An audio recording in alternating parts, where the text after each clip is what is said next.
Welcome back to our show. Kaganiha, nag-isgot na ta unsa ang mga demands sa love. Demanding di kay niya ang paghigugma. And we perhaps could ask, is it possible to love after all?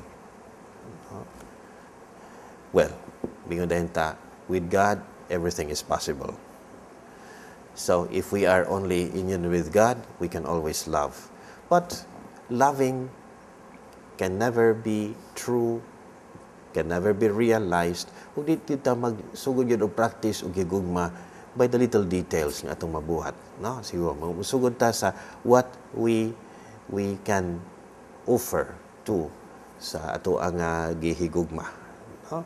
First, atong gisgutan kaganiha nga, we, as a general program, if we truly love a person, we help that person get closer to God. No?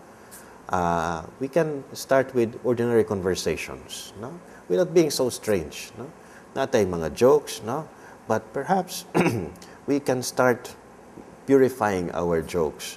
Nga it would be a wholesome joke that would correspond to our dignity as human beings, as redeemed beings by God, no? Nya ang kananaang ato ang mga gagmay nga details to serve people, no? Like for the students, no? How do we learn how to love? We study well. We sweat it out. We study hard. Why? Not simply aron ka makapasar, not simply aron ka makatitulo, but so that you may learn as much as you can, so that you can serve people better, so that you can help the society better. No? Aron malikayan ang mga tikas, for example. No? Those are details of loving. Og ikaw, you're a teacher. No? Plan your lessons well and put your heart there. No? Don't just function because you are being paid, but because you know it's a privilege that people are sent to you so that they may learn from you. What about parents? God entrusted His children to the human parents, and it's another privilege. So we love these children. How? No? By the little details of they learn what to say. In many instances, for example, the children learn affections from their parents, just as the children also learn bad words from their guardians or from their parents. You know? But these are little examples of how to love and how you work. No? Gadi lang nga na basta mo kinanaasya deha oy mada. No, you really sweat it out. You work not in order to impress people, but that you want to serve them. That's how we exercise ourselves to love, to give of ourselves, that is, generously, that is, loving.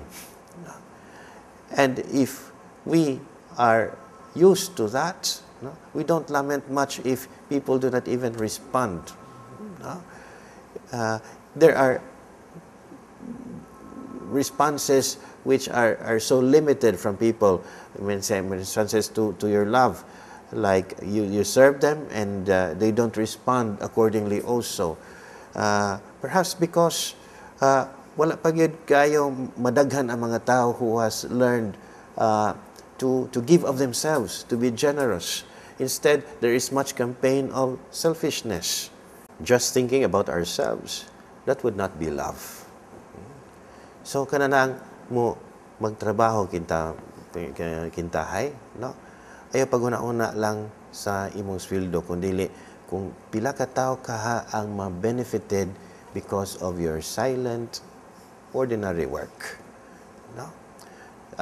Maglimpyo ka sa daan pananglitan so that others could pass freely, so that others could enjoy the clean pavement. No?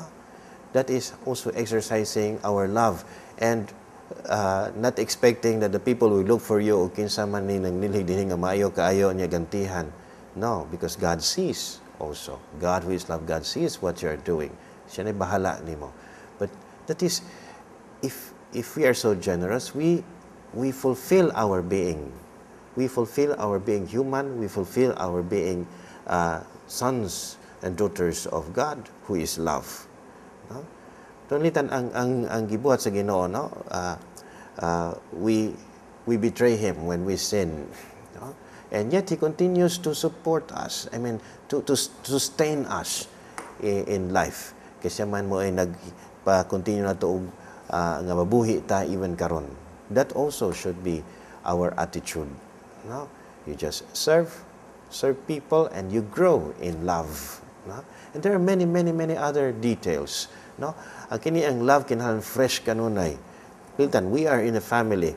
May pagkay siguro sa sinugdan sa couple nga they serve each other. The wife prepares the food, for example, with nindot kay nga presentation, and the husband is also very caring and would fix anything that is naguba baron sa panimalay, nya mapulan pagadugayan.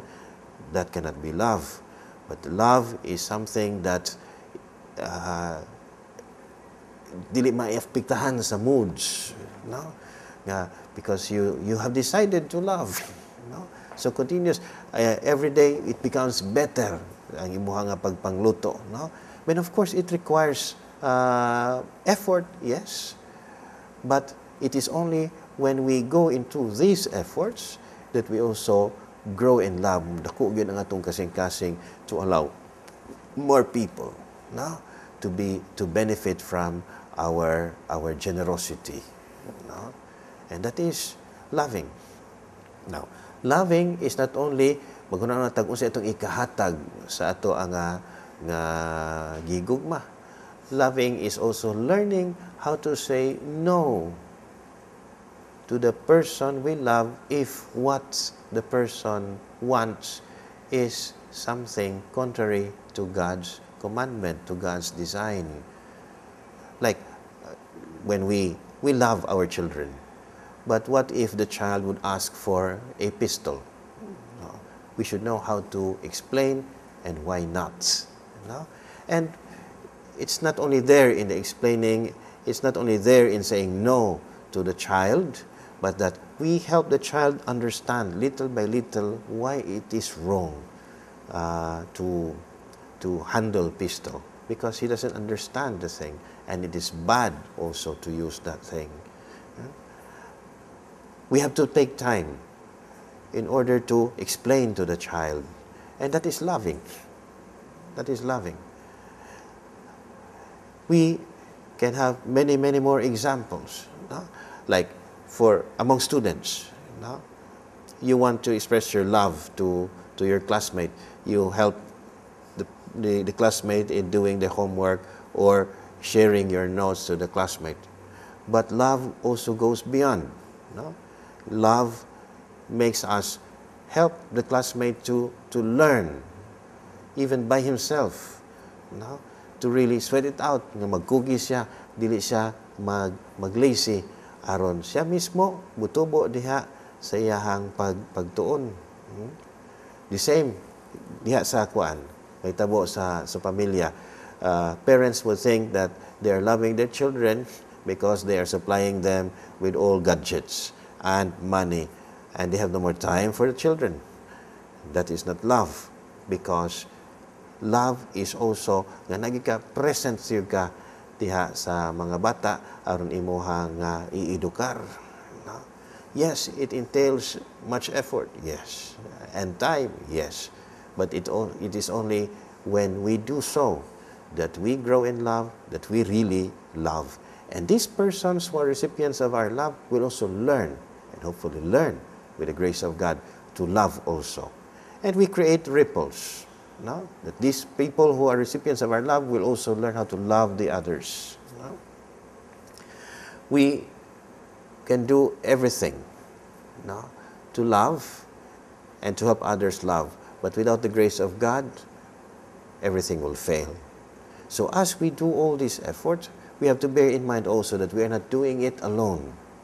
We are doing it with God, for God, in the name of God. that makes loving easy, because there is always this companionship of God. And as we have said earlier, we cannot truly love if we don't have God with us. We come to the liturgy, for example. We have this very familiar greeting, the Lord be with you, no? And also with you and with your spirit. No? What is that? This is a community of love. But we have to remind each other that this community only can be gathered in love and remain in love if God is with us. Now, the privileged place where we encounter love is in the Mass, supremely in the Mass, where we come together and encounter Christ. We listen to His Word, we share His body and blood. It is always beautiful to go to Mass. Yeah. We know that the adversary, the devil, always tempts us not to go to Mass because he does not love. And he doesn't want us to love. In moments when we are tempted not to go to Mass, that's the best time to go to Mass, because there we exercise our effort to learn how to love. No? So go to Mass. And then we help each other go to Mass. As we go to church, for example, instead of just chatting, we start praying. Oh, personal prayer. Talking to our guardian angel, I'm now going to Mass, I'm going to church. Help me to concentrate, help me to help others by my behavior in church, that they may concentrate at Mass. That is also learning how to love. Then when in church, we join the responses. No? And if we don't know the responses, we learn the responses. That is learning how to love. Yeah? And then we participate actively, dito maglaroy-laroy, and also we bring our children. The children may not understand immediately the liturgy, but when it's still in our houses, we already start explaining to the child. We pray with the child every day so that the child gets used to prayer, gets used to silence, gets used to staying put. And so when we bring the child to church, dili na siya maglisod ug adjust ngano nga formal kaay dito sa liturhiya, no? Instead of just looking and running around. No? That is learning and exercising our capacity to love.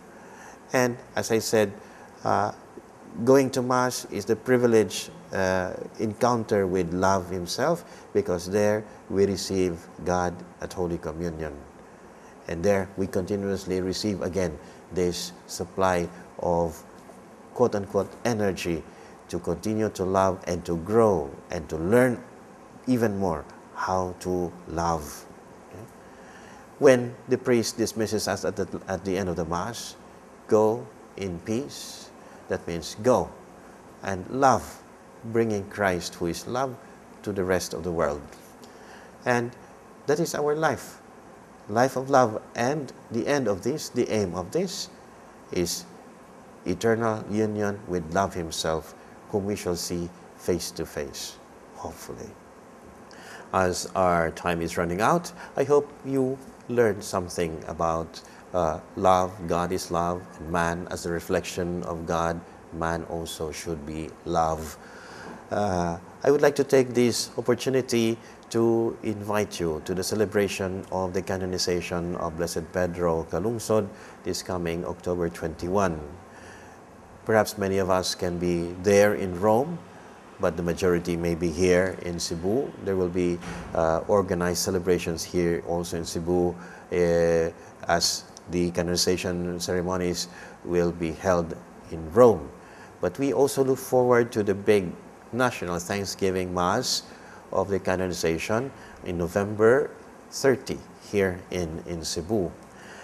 It's very important to bear in mind that the canonization of Blessed Pedro Calungsod is just a declaration of what God has already done many years ago. Blessed Pedro is in heaven. Blessed Pedro is now with God and has been celebrated by heaven ever since he died in 1672. That's 340 years ago. But what can we get out of this canonization? That's why we have to prepare ourselves spiritually, knowing Blessed Pedro, knowing his virtues, trying to practice his virtues, and avail of the intercession, the help of Blessed Pedro as we go near the occasion of his canonization. The life of Blessed Pedro can be summarized in 4 points. First, he learned his faith, and he studied his catechism, and he lived that faith. He was not only a faithful here in the head, he lived that faith in his words, in his thoughts, in his actions. Then he shared that faith. He was a catechist, not only here in the Philippines, but he brought that faith even to those in faraway islands who have not known Christ then. And then he was always willing to die for that faith, and he died a martyr. So we learn the faith, we live the faith, we share the faith, and we have to learn how to die for the faith. Perhaps not like the death of Blessed Pedro, but our daily dying in the little details of loving, small things that we express our love for our neighbor. Thank you very much for listening, and we hope you enjoy your Sunday.